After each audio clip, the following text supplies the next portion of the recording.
Hey, it's Vanessa Vaughn, the founder and chief resilience officer of Sephora Advisors. And I want to welcome you to another episode of the Crisis Corner Cafe. You may be wondering, why are you at an outlet mall? Well, great question. At Sephora Advisors and through the Crisis Corner Cafe, we like to begin with the end in mind. And I recently came across a story of Smoothie King in North Carolina, where one African American customer came in to place a drink order, and the sales associate referred to that individual as Nigger on their receipt. Secondly, another customer came in the store who was of Asian descent, and he found on his receipt where the store associate referred to him as Jackie Chan. And instead of asking your customer what your name is, they decided to use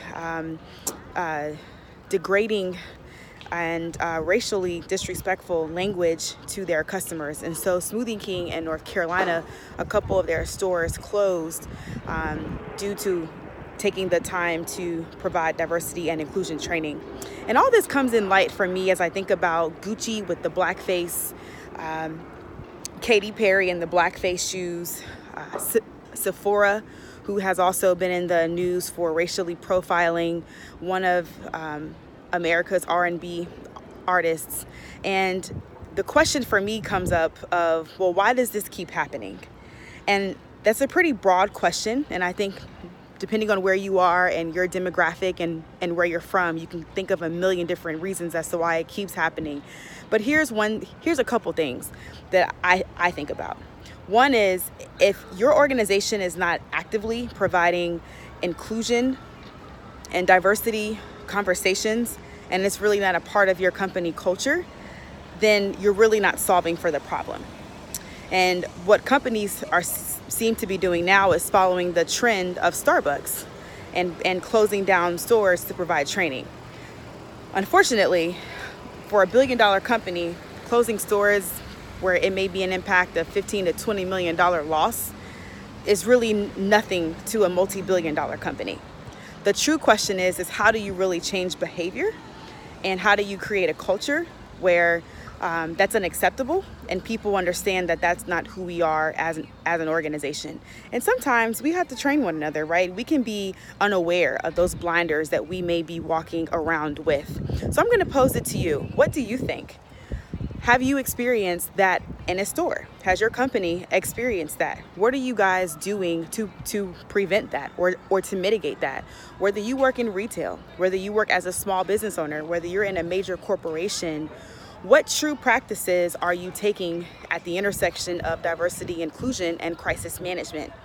And this is why at Sephora, we create the business resilience circle. And on our circle, we include diversity and inclusion to have a seat at the table. Well, why do you do that? Because oftentimes when we're marketing, when we are planning for crises, when we're planning for risks, we don't think about the people element. We don't think about the different backgrounds and the nationalities that we are all a part of, and that's a part of our company's team. And we like to make sure that we include those from diversity and inclusion, because you can give another perspective that can help to keep our company out of the news.